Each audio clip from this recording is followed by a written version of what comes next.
Oh my gosh. All right. We're live. I love that feeling like, oh, we're live.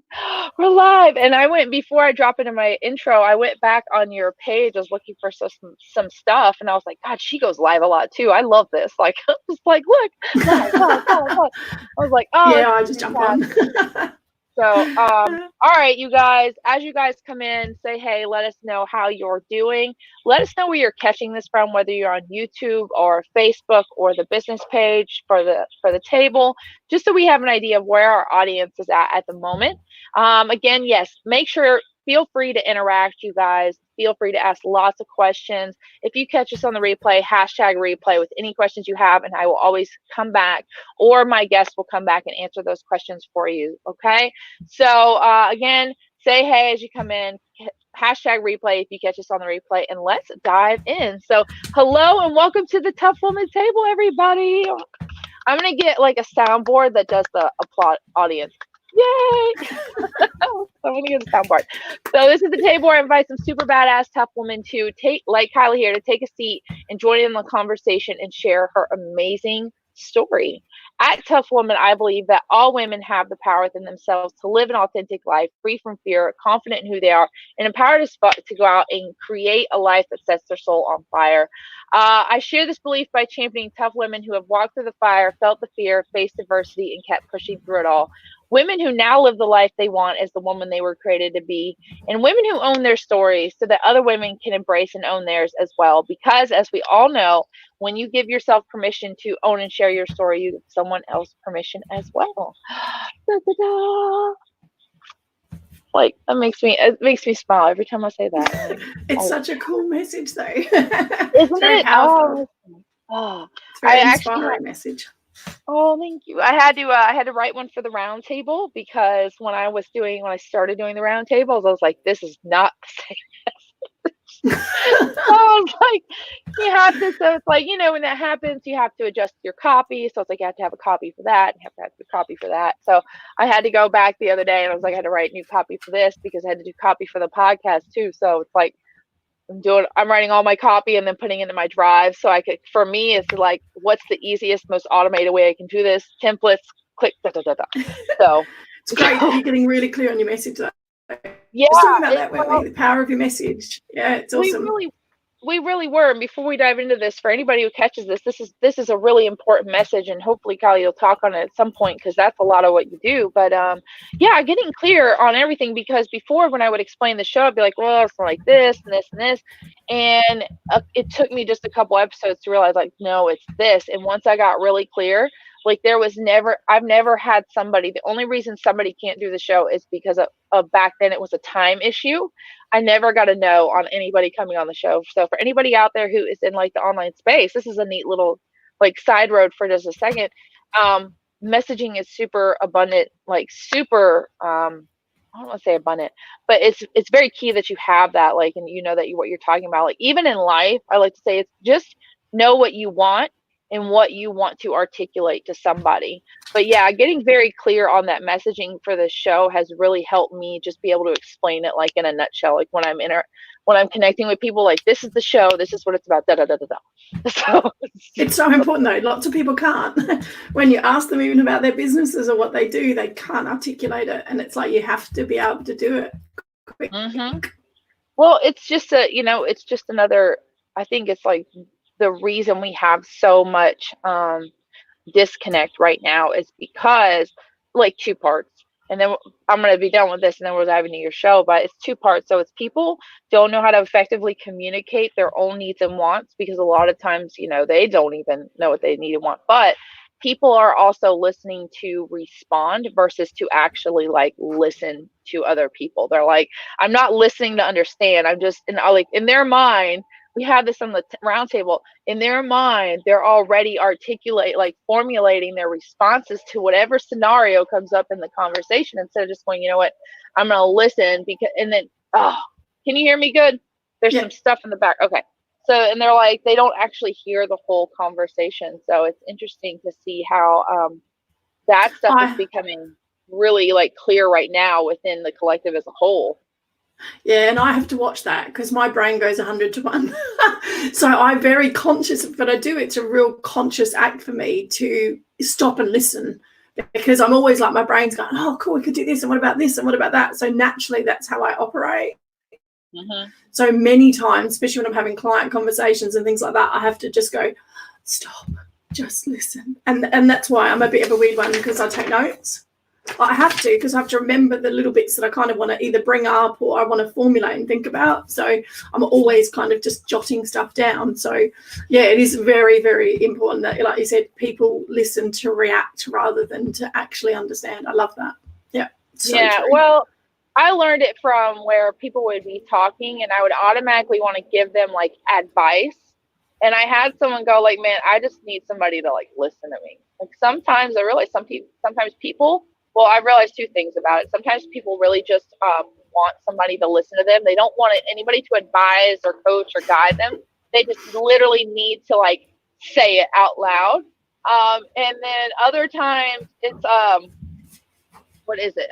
People aren't like receptive to it. People just don't like, people just don't want whatever it is that you have at the moment. People just are not ready to hear it. So, oh, and then the last part is people are not used to being heard. The one thing that I've realized about this show is because I've had people go, are you there? Because I'll just be like this, just listening to them. I'm listening to the story. I'm just as engaged in your story as my audience. And I'll go, yeah, I'm just listening. Or even in real life, I'll go, yeah, I'm just listening. And people just are not used to people like listening to them, hearing them. And I'll say that that's probably from being in situations where I've not felt heard. So I understand what it feels like to not feel heard. So I'm actively engaged in hearing you all the time. So. That's so cool. Must be a bit hard on here because you kind of like don't want to take over your show and just talk like. Hey, but I love that though. That's really powerful that you're actually, because like you said, even sometimes when you do things like this, you can hear they're just on here to get it done and ask the questions, and it's like actually to hear you actively listening is beautiful. Yeah, love that. It's empowering the woman to share. Yeah, it's very important, but it's like my favorite thing to do too. So, thank you. There you go. All right, so we're gonna dive into this, and I want to introduce you. So you said cash flow queen. I think I put you as a high performance coach or specialist as well. So if you will tell everybody a little bit about who you are, what is the cash flow queen? What do you do? And who do you serve? And then we're gonna dive right to this awesome episode. Yeah, hi, it's lovely to be here. Thank you. So I got known as the cash flow queen because I loved spotting opportunities in with businesses and service-based entrepreneurs around how they could leverage online to create cash flow.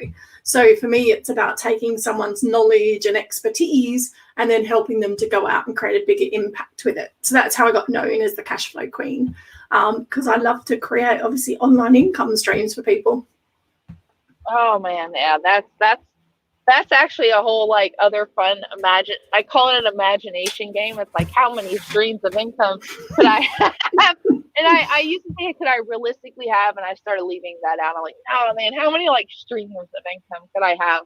And it's fun to take your business to that point where you can really see like open up the potential of what your business could do. And for me, that's both a double-edged sword. Because on one side, I'm like, I can do all these things. And then on the other side, I'm like, oh, you can do all these things. And realistically, you need to do one thing.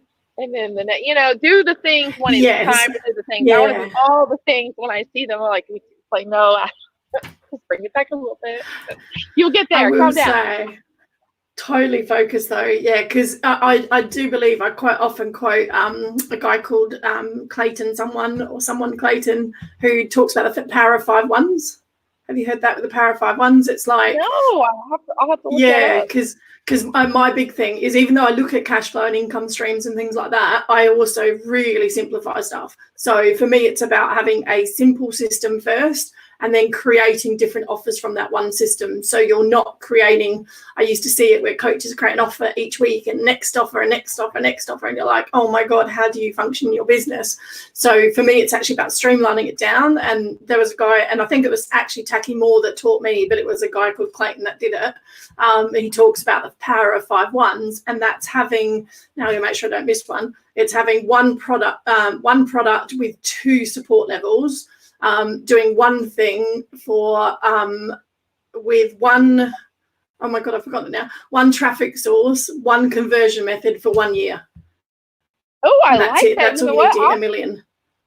If you will, send me that link. So for anybody who's watching this, I'll go ahead and drop that link in the comments, both on Facebook and YouTube, because that stuff always intrigues me. I'm a huge fan of like Joe Dispenza and all that as well. So just learning to really, because that and I promise we're gonna get on your story, but this is such a great conversation. I found that for the first half year of my business, I had an offer, and what would happen was I would think I needed to add like a million other offers I had to have. And what I would end up doing is my energy would be so fragmented, I wouldn't be doing anything, And so I think that this is a super key conversation, like, and what you're talking about is so important for people to understand that they need to just get down with the one thing. Like we were just talking before we got on here, I had to really get my message down to that one person, that was super key, because it's like, they say, what do they say? It's like, sell to everybody and sell, but really sell to nobody. You know what I mean? Like try to sell everybody, but sell no one at the same time. So, it's really, it's very, so, all right. So we're going to talk a little bit about your story and what it took to get you to where you're at now. So, and I want to just say that story really can look like anything. I've had people come on, and this is where we talk about the messaging again. And I think people were so consumed with the like business aspect of it, and they're like, well, I had this. I was like, so for me, it's always about giving you guys permission to let whatever story come out. So I am really excited for you to dive into that. So where did all this begin? Yeah, so I think that, it's nice to share my story. It's funny, I've never enjoyed sharing my story because for a long time, I never thought it was enough. It was really interesting. That was one of my blocks. I was like, I never thought my story was kind of adverse enough. But actually what I've realized that the more and more I share it, actually it's really, really inspiring. So hopefully it's going to inspire some of your guys and your audience as well. And I think the thing I've learned is that everyone has a story within them. So no matter what you've been through, I just didn't want this. I didn't have this rag to riches, which obviously online, that's what is really known in the industry. And I didn't have that. But I do have an unusual story in the fact that I think I'm very much about turning adversity into obviously positivity. So I'm very much about taking opportunities and running with what life throws at you. And that's because at a very young age, I obviously learnt the hard way, unfortunately, that life is very precious and life is very short, because I lost my brother at 21. He was 23 and he was taken on a motorbike accident, unfortunately. And from that experience, like, it rocked me. Obviously, it killed me. I was like a really, really close. We're very, very close-knit family. So, there was months of tears and months of, oh my God, what's going on? But also out of it, there was a strength that developed, definitely. There was definitely a strength that developed from it. And I've always since then carried that philosophy that life is very short and you've got to make the most of it. So I went through that, and I've literally gone through, I think, probably the 3 biggest things you could go through in life within all of about a 3-year period. So I lost my brother. I was at the time with a very partner I'd been with since I was 17. I was obviously young. He knew my brother, and I think in the end he was actually there to get me through my brother. I'm very conscious that I don't know that we would have kind of got married and done what we did if I hadn't have gone through that experience with losing my brother. But I very much feel that sometimes people are in your lives for a reason. And for me, bless him, God bless him, he was there and he got me through what I went through with losing my brother. But we were together, and at 23, we decided to get married. We'd been living together anyway. It was just that next step to take. And we got married, and I was divorced within a year, under a year. Like, woohoo! So I kind of celebrate it now. At the time, obviously, I didn't know I got married for life. So I thought. But unfortunately, he had other things in his mind. And again, you take adversity in a direction that you can only take. So I could have broken down then, I think, after losing my brother only 2 years before, and then getting into a marriage and then going through a divorce. I literally, within a year, I was crushed. And I ran away for a long time. My cousin is the only one that knows me so well, because many times she said, when are you going to stop running? Because then I fell into another relationship about a year later, and I disappeared to Western Australia. So I lived in South Australia, and I disappeared to Western Australia for 4.5 years. And so she said I was running away from the pain. I couldn't deal with any more. And it wasn't until I thought I was pregnant. When I found I wasn't pregnant for the second time around with him, I was, 26, actually would have been turning nearly 27. I decided that now was the time that life needed to be shaken back up again, and that I needed to listen to all these signs that I wasn't meant to settle as the universe throws at you. And obviously with all of this that happened, then that was when I first then got my travel bug. And I decided that was it. I was done. I needed to completely shift my life, and I went traveling. And so far, I've not looked back. I've done something like 45 different destinations now. I found my passion in travel. I love exploring. I love experiencing other people's culture. And obviously, for me, I like to do most of it by myself. So I'm very much a get on the go, and I just go and see where it takes me. But of course, to do that, I then had to fund it. As you can imagine, I had to fund this travel budget. So I got to the UK, and I fell in love with the UK. It was interesting because I kind of felt like I was back at home. It was weird. So coming to London felt like a new home, kind of adopted and had. And so I stayed. I was only meant to be here for a few months, and now I've been here 19 years. I've kind of stopped counting now. But I got into then the corporate world. I got into working hard. But of course, every time I got to a certain period of time, I then would quit work and go traveling for a couple of months again, because I couldn't handle not traveling for a lengthy period of time. But my final job I got into then was running a successful estate agency in London, so real estate out in the US. And I built $1 million sales office, and I was working really hard.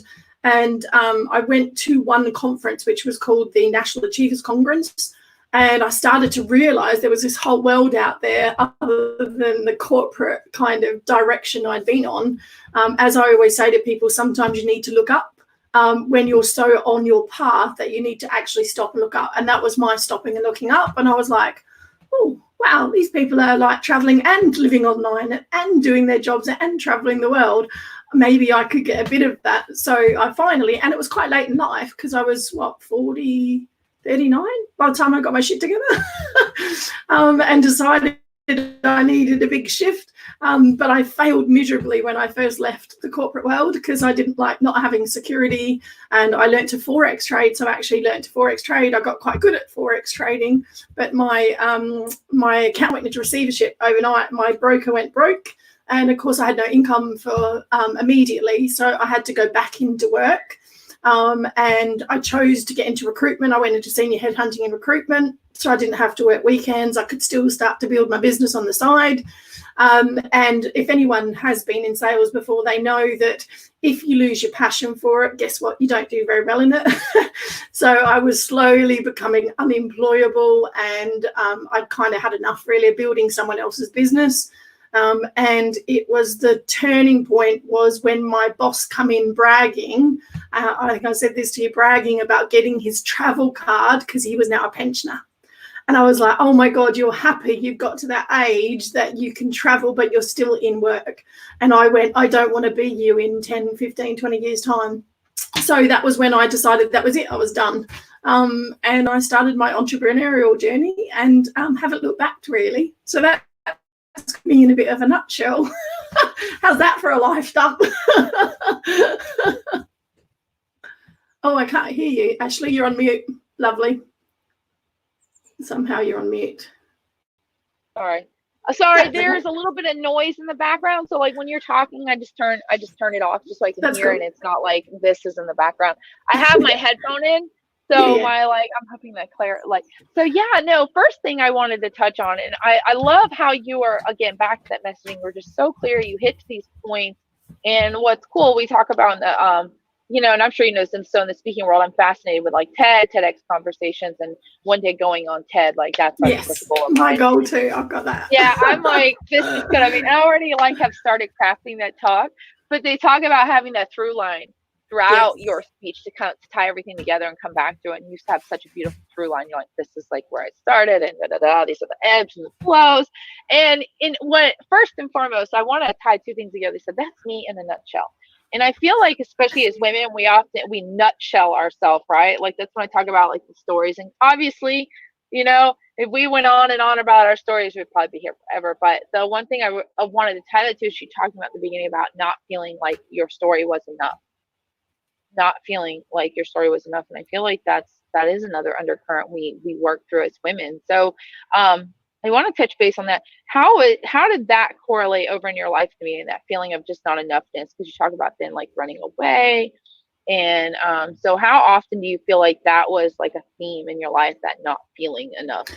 Yeah, probably till about the last year. Because I've done some really deep therapy around it. It was really interesting. So, and I open to this sort of stuff. I love different types of therapies and energy stuff and things like that now. And they always say that the entrepreneurial journey is a personal development journey, don't they? So in corporate world, I didn't need it because obviously I was just push. I'd hit tails, I'd hit targets. I was like, flying in what I was doing. And then obviously from an entrepreneurial journey, I've had to start to obviously sell myself and get myself out there and get visible and all this sort of thing. And so that raised its head, massively raised its head. And so I've done some really, really deep therapy around it because I had to, because it all stemmed from losing my brother very fast and then losing my husband like 2 years later. And I felt like they'd left me. So that had where the stemness of I'm not enough had come in. So it's really interesting. So that's kind of where it all started. I don't think I'm 100% through it, but I've definitely done some really deep. I love rapid transformational therapy. Have you ever heard of that? It's like I've heard of that. I actually came in and I thought about doing it myself for anybody who's on your if you'll explain it, because I'm not super keen on it. It's incredible. I always call it like hypnotherapy on speed. That's my nickname. The girls love it because I was like, it's like hypnotherapy on speed. But it's really powerful because it goes into the deep kind of rooted causes of what's showing up in your life, because obviously things show up in our life, and especially more so as women around, having an abundance of finance, having like being enough in business and life. It's one of the biggest things that show up around it is not being enough. And it's all based around that. So ideally what they try and do is they try and look back at the turning points, like what were the biggest triggers, and it takes you deep with hypnotherapy into those triggers because you don't know it until you go back and find it. And I've explored some really interesting things from my childhood where I got bullied at one stage. I'd had some crazy thing come up that at a sports day that had affected me for a long time, which I didn't even know I was carrying.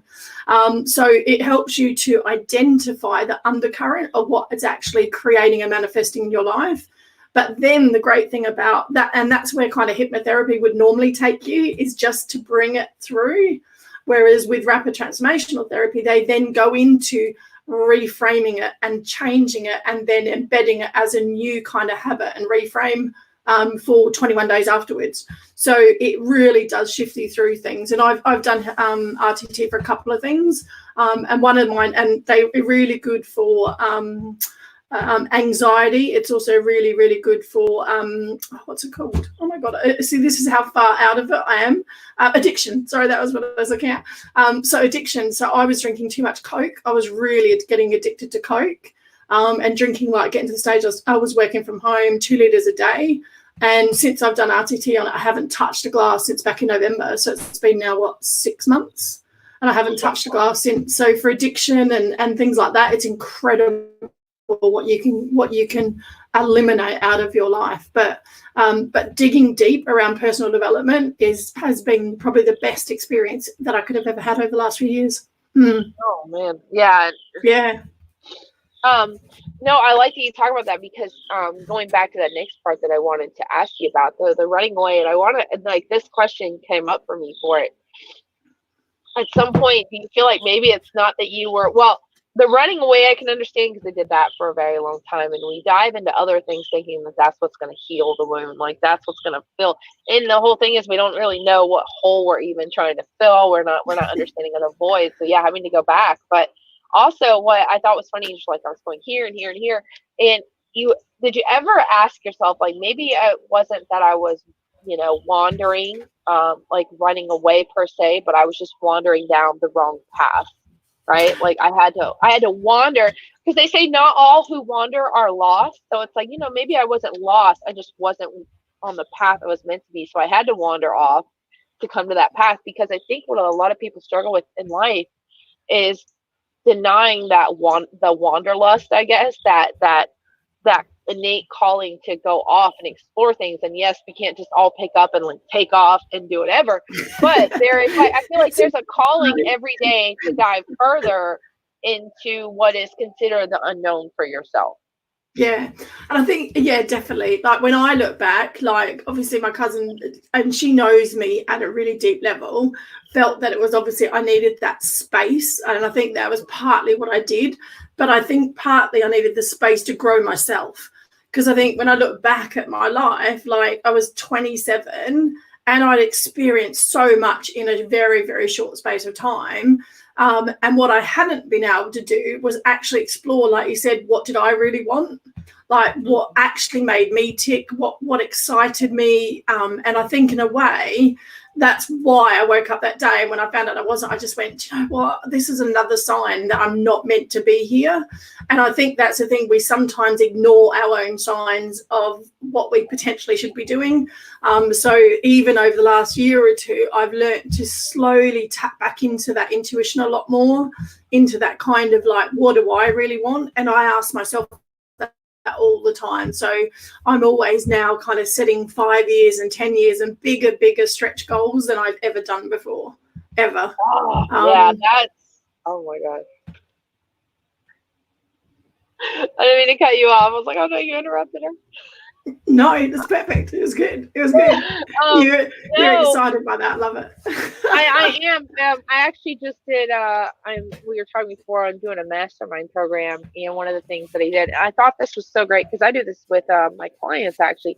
So what I have them do before we even get started is I have them create their vivid vision. Like, what is your vision for where you're going? And really what that allows them to do is really go things like, and I tell them, like, do it with no strings attached, no, like, don't think about the reality, like, don't even question. I want you to sit down and just, when you think of your vision as a whole, I want you to just write whatever comes out, right? And I want you to just get as detailed as possible, just have fun with it, don't even like stop anything. And so when I started this, we did a vivid vision, and I'm, oh my God, this is so great.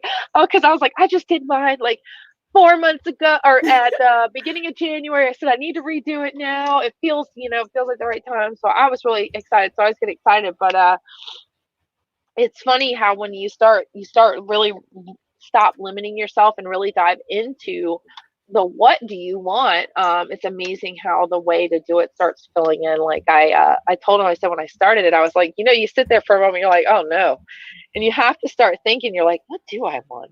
And so I wrote out some bullet points. Like the way I write is I do outline bullet points, and that's like my topics, and then like fill it in between that. And so I went to type it, and all of a sudden like the whole thing just filled in, and I looked at it, I'm like, it lights you up though, doesn't it? It gets really exciting when you do something like that. Yeah. And a lot of women, especially women in not so much entrepreneurs as such, because they're starting to get down that path, but I find women I talk to in general, they just don't ever ask themselves, what do they really want? It's what they always know what they don't want, but they never know what they actually want. And I think that's really valuable. Like if you ask someone, what do you want? They'll always literally deter to the point of, oh, I don't want this and I don't want that. And it's like, yeah, great. That's not what I asked. I asked you what you want. Right. And they can't do it.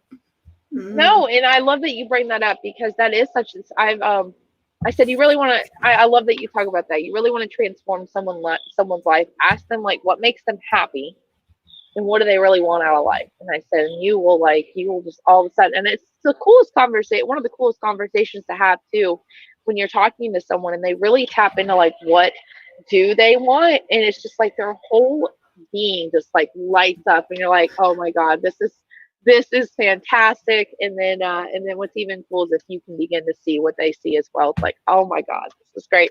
And that's it. But you see all their faces change, don't you? It's like you said, they light up. You can see their whole body language changes. Everything changes when they talk about something that they're really wanting. It's incredible to watch. Yeah, it really is. And so that kind of like barrels us into the next point, or not the next point, but the next question. So that part where you're doing the high sales job and you're like, oh my god, I just can't do this anymore, because I feel like that was a huge turning point for me. And what I realized was, we talk about, you were building your business on the side, and that, that's kind of where it starts. You just lose your heart. And I think really it steps back to anything you lose passion in. Once it's gone, it's gone. Like for me, especially, it's like once it's gone, it's not coming back. I've been in relationships where the guy's like, well, maybe it'll come back. No, honey, like it's gone. They're not coming back. It's like, no. I always tell people, it's like when I'm done, I'm done. Like this is it. Bye. I'm sorry. And it's just the truth though. But I think it's, again, back to the wandering and everything else. It's because that's not where you're meant to stay. You talked about where people have a season. I think it's just, coming back to that space of what do I want? Like, what's the overall arching vision? But it's like, what season am I in regards to that as well? And people just really don't want to recognize when they're no longer in that season anymore. And I think what's interesting is, as entrepreneurs, we come to that point where we're like, okay, this is not the season I'm meant to be anymore. I want to do this. And that's when that pivot starts. So one of the things I want to ask is, what was it like to really go from being an employee to actually being the CEO of your company? Because a lot of people don't realize that as an entrepreneur, to look at something from a business standpoint, you really have to step into that role of being the CEO of your company. So what was that like in that part of your journey? I'm going to be honest, for me, it was really hard. I think because I come from such a demanding sales environment where I was controlled for a long time around hitting targets, and everything you did was monitored and tracked and done. I rebelled a lot when I first left. And for my business, it suffered for a long time. So for the first few years in my business, it really suffered my business because I wouldn't look at numbers. I had no interest in money. And yeah, obviously I needed to make it, but I kind of was always in this kind of survival mode. And most of the time it was because actually I wasn't treating it like a business. So for me, it was actually quite a difficult transition. And I didn't really like working from home. Yeah, I work from home every day. So I was used to being in a really noisy environment. I was used to being in a really kind of controlled and structured environment. So it took me, I reckon, about 2 years roughly to really start to enjoy the journey I was on, to really enjoy entrepreneurial journey, but also to shift my own mindset across to actually understand that, hey, I am the boss, and oh, by the way, I need to get my shit together. So I started to do things like tracking my numbers again. I was like, as soon as I started tracking my numbers and actually getting to grips with my business started to grow. Funny that. And that's why I'm also really passionate about, one of my other things I'm passionate about is talking about money, because women, as so often, we avoid it like the plague. I was at a conference recently and we were speaking, and it was all about her story and sharing stories. And I got up there and talked about money, and everyone just stopped dead. But from a valuable point of view, that so many shy away from income and making serious amounts of money with their gifts, because they're worried about obviously what people are think, what they're going to do, all this sort of thing. And for me, one of my sayings is always, if you can increase your income, you'll increase your impact. And especially as women, if we increase our income, we make a difference to society, our families, our life. So I stopped shying away from money and got to grips with my own again and started to run my business like a business. And the other thing I've started to do very successfully the last 2 years is then start to outsource. So and getting better and better at that now as well, is like letting go, because obviously we like to do everything and we're always better at it than anyone else. So having to let go, I was a bit of a perfectionist like that for a long time. So and now I feel like I'm at that turning point where I'm slowly starting to feel like the CEO of my business now moving forward. Yeah. So yeah, it wasn't an easy thing for me. Well, and you talk about, I love that you talked about the money, because that's something that I've really had to dive in myself, is that money mindset and all those stories. We talk about having stories. You want to talk about the stories around money. Like that's, that I want to have a whole conversation on. Let's talk about your stories around money. Like maybe I'll do that as a panel. Let's talk it's a about good panel money discussion. and your stories around it. Hey, that actually, I'm going to write that down. Like that just hit me. But so you, going back to that one point you talked about, is that not feeling enough. How when you dived into your money mindset, because like you said, this is something that women especially, I can attest to this wholeheartedly. This was my big struggle. This was like my big block, and a lot of it came from that feeling of not feeling like I was enough to run my company, like having that deep set fear that when I showed up for my clients, was I going to be enough? Did I know enough? Would I be able to help them? And so a lot of the time, a lot of what really all, I guess, hindered me was my own struggle of not feeling enough in those areas. Do you feel like that was a theme when you came into your money mindset? Yeah, and I would not have called it that initially, but now I understand it. Oh, totally, that's what was going on underneath. And I don't know that we ever get rid of it either, because I think every layer or level of our business as we grow, we hit these new blocks. So for me, this is why I love therapy, and I joke about it, but I do, because I think that any type of therapy around money blocks, energy, all those sorts of things, and like you said, dealing with money conversations and all that sort of stuff, I don't think you're ever going to get there. Like I've talked to some really successful women who are at 7 figures and 8 figures, and they still have their own money blocks that come up. They still have their own kind of I am enough and I am worthy come up. So I think, unfortunately, we are so conditioned over our cultures, our history, our past, that it's taking a long time for women to kind of, really kind of step into their own. And I think that we'll always have these slight doubts. It's whether we let them stop us. And I think that's the thing. So for me, it showed up in the way of I kept hitting levels of having to prove myself. So I got, one of my clients did 200K last year, and I'm like, yeah, great, next one. Who else can I prove it? Like I had to keep proving myself before I'd charge what I'm worth. So for me, it was about, I had to have another case study. Oh, that next big story, that one will be the one I'll start to charge what I'm really worth. And I was just like literally doing client after client, and I should have really probably tripled and doubled my fees last year. And I didn't. And it wasn't till actually January this year, I went, enough's enough. And I'm going to get paid what I'm worth this year. And I actually have doubled, nearly tripled my rates, and I've got better clients and signed them up even during this COVID stuff. So, and that was where it was showing up for me, is that I was sitting there preaching to other people, creating high ticket programs for other people. I could easily do it for someone else, but for myself, I had to keep proving to myself that I was good enough. And it wasn't actually till I started working with this high performance coach, and he went, okay, so what do we have to do to work on you? And all I've been doing is working on me. It's been really interesting from a different angle, from values and habits, and the belief in myself has been crazily shifted in about 3 months.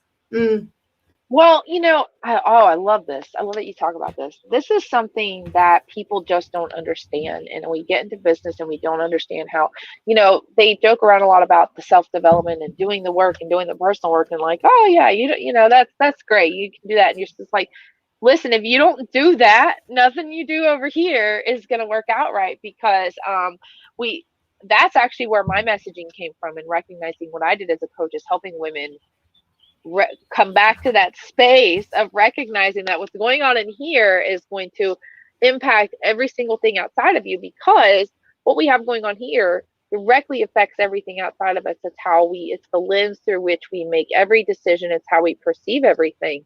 And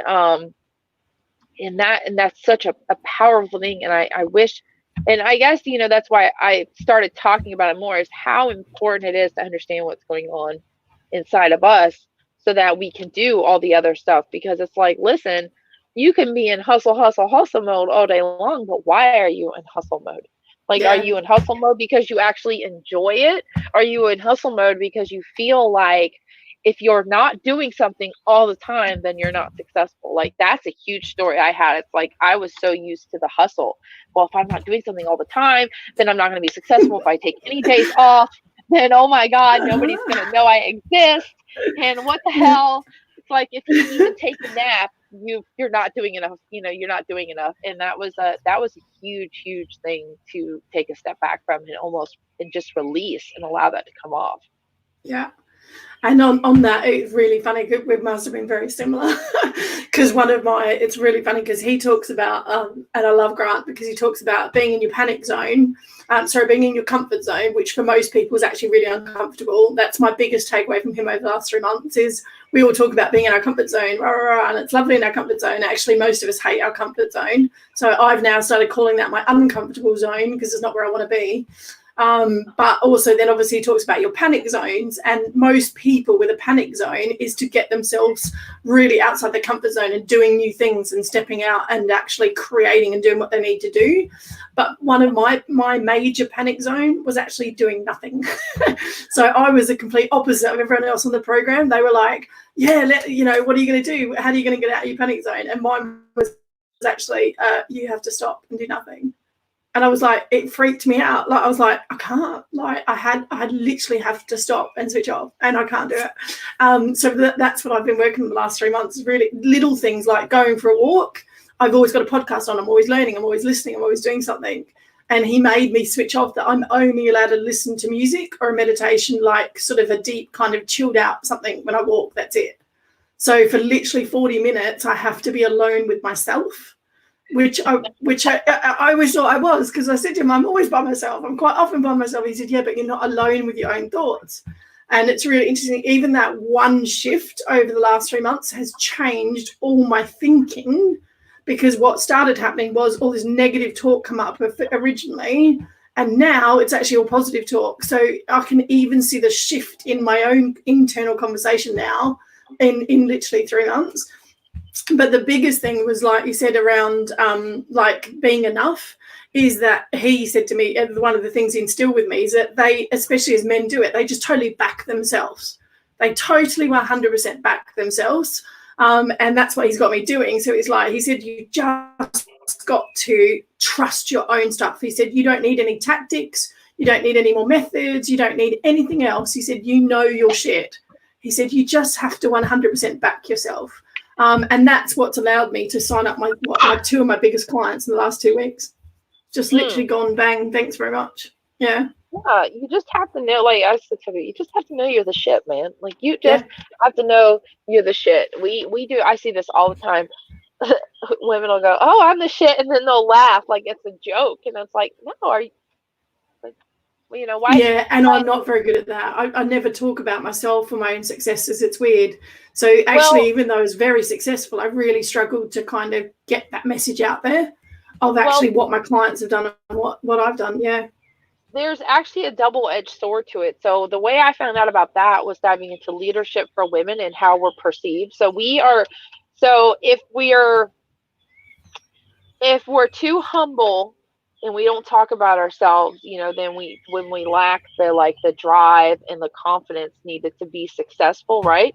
But then on the other spectrum of it, if you're like super alpha and you're like, yeah, I fucking rock, man, I'm freaking like Lizzo alpha, then they're like, you're too much, like you're too egotistical, like we're seen as cocky and brazen. And it's like, but when it's men, and I'm not doing this to shoot down men, but this was actually done in the study, when it's men and they're like that and they just take what they want, they're seen as authoritative, people naturally want to be led by them. They're seeing as an effective, efficient leader. And I'm like, so for women, we're drilled in on both sides that it's, it's not good and it's, but it's poor bad to be one or the other. Like there's no in between, it's like, can we just catch up?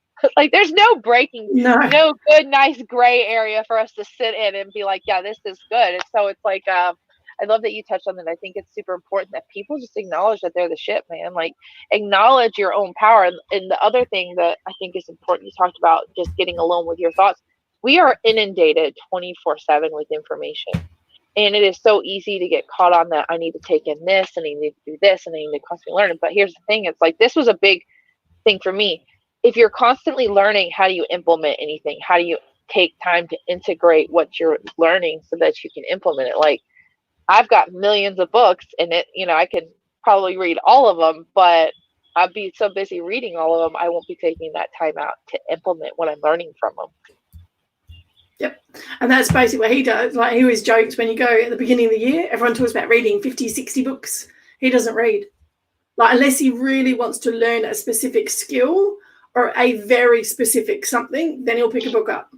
But other than that, because he said all you're doing is absorbing everyone else. And he calls it shiny penny syndrome, because obviously, even though I never thought I had that, actually I was, because what I was looking for was reassurance from everyone else of what they were doing was going to work for me. And actually, the minute I've stopped that, it's like I said, the last few months, I've just literally doubled and grown my business so fast. It's crazy. Because I just already know what I need to know. Like you said, you know what you're good at. You know what you already know. Yes, there'll always be tactics I'll learn, because obviously I do marketing and I do internet stuff. So there's always things I'm watching and keeping an eye on. But actually, I already know what my gift is. And it's like, and that realization, I'm like, the weight just lifted off my shoulders. It's been really, really weird. Yeah. Yeah, it's a super powerful thing, because you are I always say that you are meant to do exactly what you're doing right now. Like whatever like that, you already have the power within yourselves.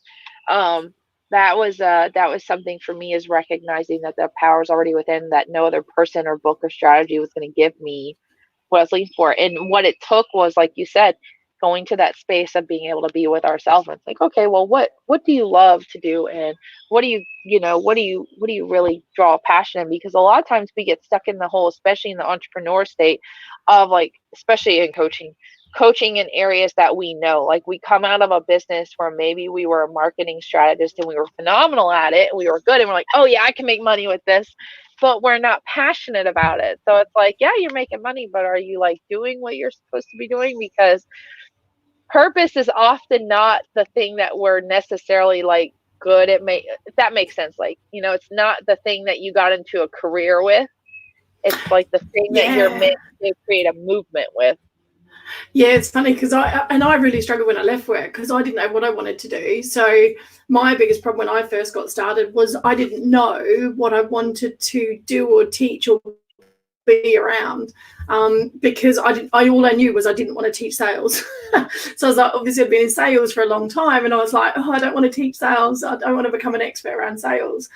So I started affiliate marketing. That's how I got started. Was actually I was affiliate marketing other people's products and programs. And I got into that space. It was great because I learned loads of internet marketing. I worked with some of the big marketers in the industries. But what I realized was I didn't like the actual industry. I didn't like this kind of get rich quick type scenario sort of thing. And I was like, where am I going to go? So my business has kind of developed from testing and trialing, really, because I was like, what do I love? Oh, I like that bit about this. And, I love the internet marketing leverage you could do. I thought this is really exciting. But what I realized was I wasn't serving the market I wanted to serve. So that was how I got back to serving entrepreneurs and helping people that I just love, who have a special gift and expertise to then get out there and use the internet to leverage. So for me, I didn't really find a purpose straight away either. I was a bit like, what's my skills? I was in real estate and recruitment. I was like, what am I going to do with that? So it took me a while and I think that's one of my messages as well, is always, sometimes you've got to explore. It's like you said, it's not your be all and end all. Doesn't mean this is where your business is going to end up for the next 20 years. And I always say that to people, is just get started. because if you just get started and do something, something will develop and grow into actually what you actually really want to do. So I see people procrastinating a lot about creating their programs and, oh, but what if it's not this? No, well, you won't know till you run it. Let's see what happens. Does it resonate with you? Do you love delivering it? You know, do your clients love it? So sometimes you've also just got to take imperfect action and see where it takes you from there. And you see, I wish that's something that they would focus on more, like right out the bat. Like, don't worry so much about showing up and having the program already, because you don't even know that it's gonna, like, people are gonna want it. Like, you're gonna, don't worry about all that. Like, just get out there and find your people and see who you love working with and what do you actually like to, like, teach on and or guide on or coach on or whatever it is, and then start building from there. Because I'm telling you, like, I feel like if people would do that first and figure out what they're here to do, they would save themselves so much struggle in business. They would save themselves a lot more money. Yeah, I don't go down this big, I've got a big purpose route, like, oh, find your passion, you'll find your life. I must admit, there's a side of me that loves it because you have to be passionate about what you do. But then there's also a side of me that's actually, if some of those people stop trying to find their big passion and their massive why and just got started with what they've got, their skills they've got, the innate ability, the learnings, the lessons, and actually just got started, they will actually find their passion. They'll actually find their bigger why. It's like mine's developed and changed over the last 3 years massively. And now I'm kind of starting to feel like I'm on the right path. I'm like, yeah, this is what I really love and this is what I naturally do. But I didn't find that initially. But if I hadn't have got started, I wouldn't have found this. And I think that's the thing. Some people can get so bogged down, it just puts them total into either procrastination mode or into not even stepping out of their comfort zone and getting started because they feel like they have to have it all worked out to start with. And you don't. You're just going to start with what you've got. Start with your skills, your knowledge, and then take it from there. Amen. Amen to that. All right. Well, we are nearing the hour end here. We're getting close to it. I know it doesn't. It really does. It really, like, sometimes I get down there. I'm like, are we gonna be good for an hour? And then I look up and I'm like, oh gosh, I got to start closing us down a little bit here. I'm like, oh Lord. But it's cool because again, it goes back to the active listening. It's really neat to just be a part. Even though I'm the host, I get to be an active participant in this and just to get to see people. Because I always feel like going back, I said I feel like I always get a TED Talk twice a week. Like I'm trying to run with free TED Talk twice a week, because it is a really great thing. And I think this is the most important thing about having conversation is to be able to hear all these different perspectives and then, get to go back and go, oh, well, that resonates with me here. And that resonates with me here. And oh my God, I know how that feels. So, it's neat to be a participant in all this and get to hear everybody's different thoughts and perspectives and just, tying it back to one of the biggest things that I say with the show and really how it's allowed me to evolve this is saying that I show up for the one woman who's going to come on here and get something from whoever is on here and it's going to change her life. And so I show up and I'm like, oh, and then it's funny because then I go, well, sometimes I'm just that one woman. Like sometimes I needed to hear like, oh, you've said a lot of stuff that's resonated with me on a lot of levels. Like, oh my God, that makes so much sense. And I'm like, and then you talked about the 5 1s thing. See, it's like if we hadn't had this conversation, I would have never known about that. So it's really to see how all this comes about and all the things that get to go out because of all of this stuff. Oh God. All right. So we are on the last little bit. We've got about 7 minutes. And this is the part one of my favorite questions that I added to the show about halfway through all the episodes was if someone came up to you and said, okay, Kylie, you've what an amazing story, very inspiring. If you could give me 3 pieces of advice or like tips or hacks or something you had to help me in my journey right now, what would be those 3 things that you would tell them? Okay. I think taking perfect action, because I'm a big believer in that. 100% taking perfect action. It doesn't have to be perfect. It never will be. Anything that you do or start will grow and develop anyway, so just get started. I think the second thing is definitely start with your signature system. So start from one thing and develop that one thing. Like most people want to do they always seem to have a goal of about 100K for the first year in their businesses. Seems to be a 10K thing for some reason. And it's like you can do that easily and effectively with one system and 2 levels of support around it. So don't complicate it either. I think keep it simple and keep it don't get complicated. And then the third thing, do this. I think do this, get yourself out there. I think that, visibility. I talked to a lot of people around being visible and being scared of, feedback and worrying about what other people think all the time. And it's just like I always say to people, do you know what? People are going to have an opinion whether you do it or you don't do it, so do it anyway. So if I can do anything is get yourself out there and get yourself known, because there's so many hidden people that are hiding behind the scenes. Exactly. The 3 things. And I was just realizing that, oh my gosh, I just realized that I had this on the tables thing, and I'm like, I didn't even look it up. So I'm taking a second to make sure that we didn't have any questions that came up to the business page, just to make sure. Okay, here we go. All right. No, we are good. All right. I just wanted to make sure. I was like, oh no, we didn't answer any comments. Okay, cool. All right. So, and we did have a couple people watch though. That was awesome. All right. So that's awesome. And I think I love that you talked on all those pieces, especially the taking imperfect action. Like nothing's ever going to be perfect.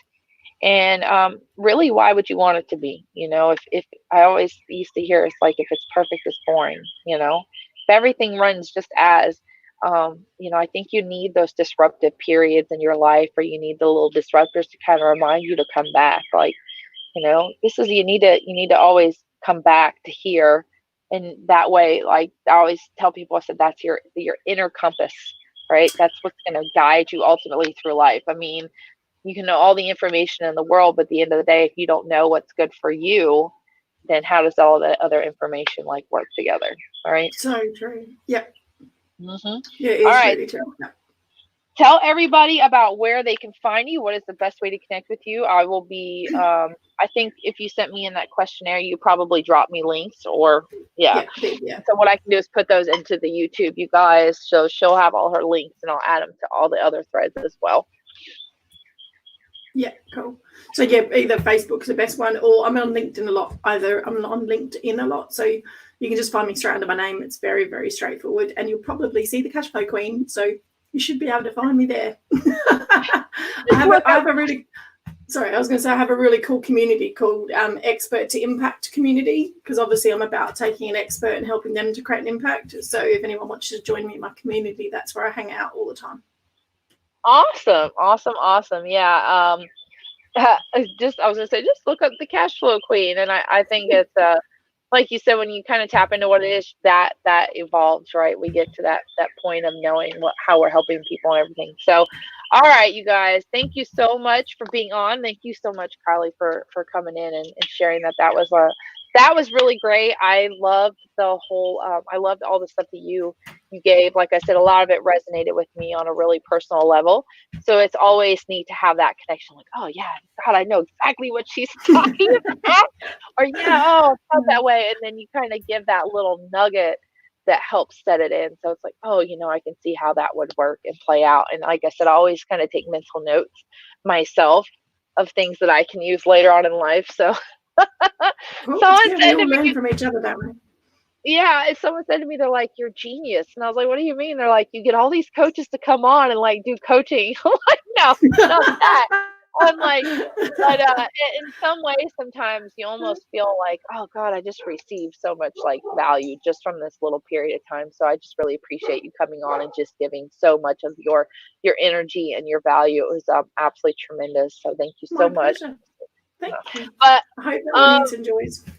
Oh, I'm sure they will. And I'm really excited to bring this out to the podcast. So you guys, just because everything went live last week, I want to just take a second for you guys. If you guys are catching this on YouTube, make sure you guys subscribe to us, like us, drop us lots of comments and love. So just keep building up this base.